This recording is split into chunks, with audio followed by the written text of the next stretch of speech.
Hello family, welcome to day 2 of our series week to Jack. सगळ्यात आधी मी केलं change आणि मग भरलं फ्रेश वॉटर आणि आता जाऊयात आपण आपला वॉर्मअप करायला. जाता जाता मला रस्त्यात माझा जुना मित्र भेटला, तर त्याच्याशी 2 गप्पा करून आता आपण करूयात परत वॉर्मअपवरती फोकस. स्टार्ट केली hand rotation, wrist rotation, heap rotation, नी रोटेशन करून मग 100 जम्प्स केल्या आणि मग 30 सपाट्या मारल्या. त्याच्यानंतर मी 30 डिप्स मारून गेलो पुलअप्स मारायला. सगळ्यात आवडतीचा वर्कआउट आहे माझा. मग आता आपण करूयात आपल्या वर्कआउटवरती फोकस. आधी मी घेतले 7.5 12 रिपिटेशन बायसेप कर्लचे. आता जे मला ओळखतात ते म्हणतील की मी आज टी शर्ट का घातले, तर मम्मीने टाकलेत सगळे सँडो धुवायला, तर त्याला मी काहीच करू शकत नाही. बॉस, एका दिवसात किती भारी शेप आला आहे बॉडीला. ह्याला म्हणतात जेनेटिक्स, पण ते जेनेटिक्स मी ग्रो करायला पण खूप कष्ट केलेले आहेत. तेवढ्यात आपल्या मित्राची आपल्याला कॉम्प्लिमेंट भेटली आणि त्याच्याशी थोडी मजा मस्करी करून मी आलो माझा वर्कआउट सुरू करायला. सो मी आता 15 किलोचे 12 रिपिटेशन घेतले. मग मी घेतला थोडासा ब्रेक. सो ब्रेकनंतर मी परत स्टार्ट केले हॅमर कर्ल्सला.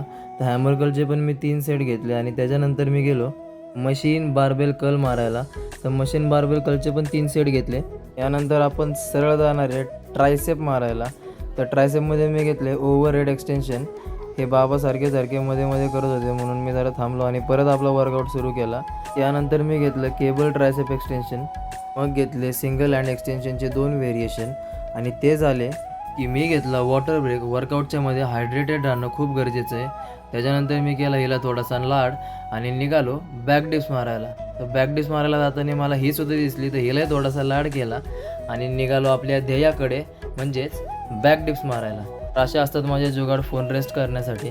मग मी या ताईला थोडंसं कोऑपरेट करायला सांगितलं. तिने लगेच कोऑपरेट केलं मला आणि तिच्या वस्तू उचलल्या. Thank you so much. मग मी केले बॅक डिप्सचे 3 सेट आणि केला फोरआर्मचा वर्कआउट. फोरआर्म करताना आठवलं आपलं रिव्हर्स कर्ल तर राहिलेच. मग त्याचे घेतले 3 सेट आणि निघालो आपल्या स्ट्रेचिंगकडे. तर स्ट्रेचिंगमध्ये मी back, tricep, shoulder, bicep, forearm stretch आणि केलं बॅक आणि हॅमस्ट्रिंग स्ट्रेच. मग केलं क्वाड्स, मग परत हॅमस्ट्रिंग स्ट्रेच, मग butterfly, leg splits, calves. Glute स्ट्रेचमध्ये इतकं मागे गेलं की फक्त ग्लूट्सच दिसत आहेत आणि केलं आपला वर्कआउट एंड.